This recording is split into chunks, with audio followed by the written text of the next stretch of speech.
नमस्कार साथियों, सृष्टि क्लासेस के ऑनलाइन सेगमेंट पर मैं नितिन शर्मा एक बार फिर एक नई चर्चा लेकर हाजिर हुआ हूं। दोस्तों, जो आप थंबनेल देख कर आए हैं बिल्कुल उचित जगह पर और बिल्कुल एक बहुत ही अच्छे सेशन के लिए आप आमंत्रित हुए। और मैं आपको बता दूं कि अगर आप किसी भी अध्यापक भर्ती परीक्षा की या शिक्षक भर्ती परीक्षा की या स्कूल व्याख्याता की तैयारी कर रहे हैं तो अगले 5-7 मिनट आपके लिए बहुत महत्वपूर्ण होने वाले हैं। एक बार रुक जाइएगा, जो आपके सामने किताबें धरी हुई है उनके बीच में बुक मार्क लगाकर उनको एक बार बंद कर ईयर प्लग लगाकर आराम से इस सेशन को सुनना। और ऐसा ही होने वाला है। लगभग बातें तय हो चुकी है। फर्स्ट ग्रेड सेकंड ग्रेड से पहले क्या कोई परीक्षा आयोजित होने वाली है या फिर रीट के नियमों में बदलाव कर दिए जाएंगे, इस पूरे सेशन को बड़े गौर से सुनना। उससे पहले मैं आपको बता दूं थोड़ा सा कि हमारी स्पेशल साइकोलॉजी की क्लासेस जो है वो यूट्यूब पर कंटिन्यू आ रही है। आप लोग वहां से आप अपने कंटेंट को लिख सकते हैं, पढ़ सकते हैं और बहुत अच्छे से आप तैयार कर सकते हैं। और बहुत सारी डिटेल्ड अगर आपको वीडियो चाहिए साइकोलॉजी की तो यहाँ पे जो ब्लिंक हो रहा है नंबर, वहां से संपर्क कर सकते हैं और हमारी ऐप को आप डाउनलोड कर सकते हैं इस लोगो के साथ। तो अभी हम आगे बढ़ते हैं और फिर हम चर्चा करते हैं। देखो, ये 23/2 की अलवर के दैनिक भास्कर की खबर है। दैनिक भास्कर जो है ये अपने आप में एक बहुत अच्छा न्यूज़पेपर है। और याद रखना दोस्तों, जब कभी भी कोई सरकार कुछ नया फरमान जारी करती है तो उसके जो नुमाइंदे होते हैं, ऑफिसर्स होते हैं या उनके जो मंत्री लोग होते हैं, वो पत्रकारों के माध्यम से थोड़ी बहुत खबरें बाहर फेंक देते हैं कुछ चीजें लागू होने से पहले ही, ताकि लोगों का एक तरह से आप कह सकते हो कि दिमाग पढ़ा जाए या वो इस डिसीजन के बारे में क्या सोच रहे हैं। जैसे सीएए के बारे में सोच लो, पहले से ही हो गया था, वैसे ही ये फैसला है। अब हम देरी ना करते हुए मैं आपको बता दूं कि रीट सीटेट का स्वरूप बदलेगा। पात्रता परीक्षा अब वरिष्ठ अध्यापक और स्कूल लेक्चरर के लिए भी होगी।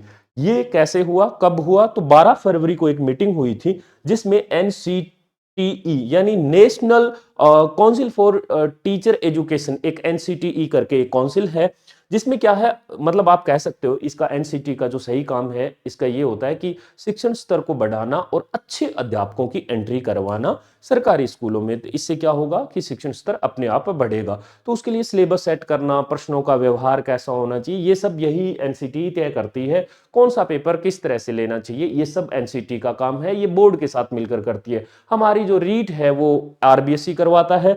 तो आप देखोगे कि एनसीटीई के सचिव और इसके साथ साथ क्या आरबीएससी के रीट कोऑर्डिनेटर की अगुवाई में एक प्रतिनिधित्व मंडल इस उच्च स्तरीय बैठक में शामिल हुआ था। ये बात लिख दी है। अब तक क्या होता था, अब तक अगर आप जानते हैं तो मैं आपको थोड़ा सा बता दूं कि आपको सीधा अगर मैं कहूं कि सेकंड ग्रेड की बात कर लो या आप फर्स्ट ग्रेड की बात कर लो, इसमें दोस्तों दो पेपर हुआ करते थे। एक फर्स्ट हुआ करता था और एक सेकंड पेपर हुआ करता था। सेकंड पेपर जो है वो सब्जेक्ट का, और ये जो फर्स्ट पेपर मोस्टली लोग जीके का कहते थे या आप कह सकते हो जनरल अवेयरनेस का। तो ये दो तरह के पेपर होते थे। सब्जेक्ट में उस अभ्यर्थी का सब्जेक्ट का नॉलेज देख लिया जाता था और इसमें कि उसको पूरे ओवरऑल नॉलेज कितना है, करंट अफेयर का कितना है, मैथ रीजनिंग का है कि नहीं, हिंदी इंग्लिश है ना, सारी चीजें, भारत का इतिहास, राजस्थान का इतिहास।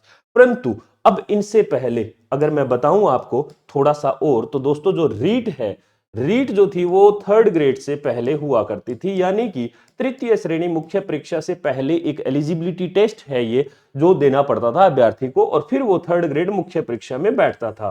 तो अब वैसे ही सेकंड ग्रेड और फर्स्ट ग्रेड में एक पात्रता परीक्षा होने की संभावना बन गई है। और वो पात्रता परीक्षा कौन सी होगी? तो वो रीट ही होगी दोस्तों। यही इस खबर में बताया गया है कि ये साफ साफ लिखा गया है कि जो सीटेट और स्टेट लेवल पर रीट का दायरा बढ़ाने को लेकर प्रारंभिक स्तर की बैठक दिल्ली में हो चुकी है। और ऐसा क्यों हुआ है मैं बता दूं आपको।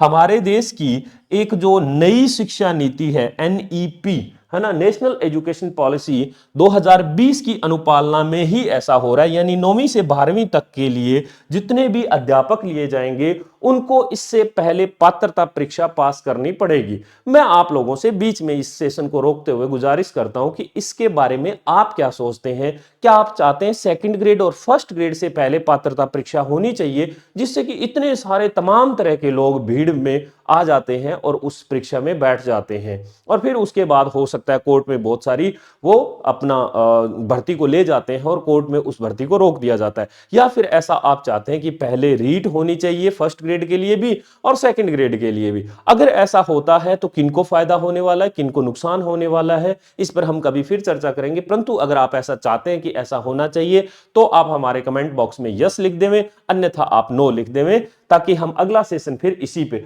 अगर आप कहते हैं ऐसा नहीं होना चाहिए तो क्यों नहीं होना चाहिए, और अगर आप ऐसा चाहते हैं कि ऐसा पात्रता परीक्षा होनी चाहिए तो बिल्कुल आप इसका भी कमेंट में जरूर बताएं कि क्यों होनी चाहिए, परंतु चैनल को सब्सक्राइब करना मत भूलना। अब देखो क्या है, देखो एनईपी जो है ना दोस्तों, एनईपी नेशनल एजुकेशन पॉलिसी, ये मोदी सरकार की देन है, नई सरकार के तहत। याद रखना कि जितने भी प्रदेश में भाजपा की सरकार चलती है, पहले उन सभी जगह पे प्रैक्टिकल यानी प्रयोग किए जाते हैं जब भी कोई नया फरमान जारी होता है केंद्र सरकार की तरफ से। तो आप मान के चलो कि राजस्थान में एनईपी नेशनल एजुकेशन पॉलिसी 2020 के सभी नियम कायदे बहुत जल्द लागू हो सकते हैं, क्योंकि राजस्थान में भी जो सरकार है वो भाजपा की ही सरकार है और केंद्र में भी नरेंद्र मोदी जी के नेतृत्व में भाजपा की सरकार ही शासन कर रही है। तो हमारे राज्य में बहुत जल्द कुछ नया बदलाव होने जा रहा है। तो एक बार आप इसके बारे में जरूर तय करें, अपनी तैयारी को बिल्कुल नहीं छोड़ना है। कल को अगर आप ऐसा सोच लो कि नहीं अब तो पात्रता होगी तो पात्रता की लग जाते, ऐसा कुछ नहीं करना।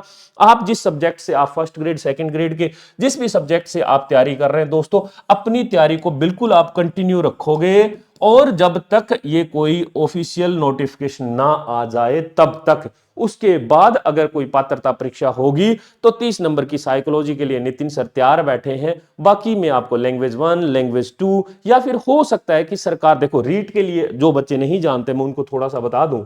रीट में क्या होता है दोस्तों, दो लेवल होते हैं, एक L1 होता है, एक L2 होता है। वीडियो के लास्ट में मैं आपको ऐसा एक दूंगा वीडियो जिसमें रीट के बारे में संपूर्ण ढंग से बताया गया है।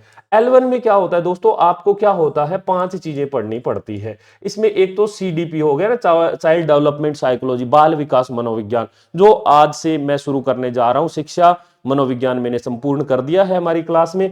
अब दूसरा देखो, लैंग्वेज 1 लेनी होती है, लैंग्वेज 2, मैथ और ईवीएस, ऐसा था। अब हो सकता है दोस्तों मैं आपको बता दूं कि ये सारी चीजें ना होकर अगर वरिष्ठ अध्यापक या उसकी बात कर ले तो यहां पर चाइल्डहुड की बजाय आपको यह कह दिया जाए कि आप सिर्फ और सिर्फ चाइल्डहुड में किशोरावस्था ही पढ़ोगे, सिलेबस में बदलाव हो सकता है। लैंग्वेज 1 की बजाय कुछ और दे दिया जाए, लैंग्वेज 2 की बजाय आपको कह दिया जाए कि आपको अपने सब्जेक्ट को पढ़ना पड़ेगा, कुछ भी हो सकता है। तब तक आप सिर्फ अपने सब्जेक्ट पर कमांड करें और साइकोलॉजी पर कमांड करें।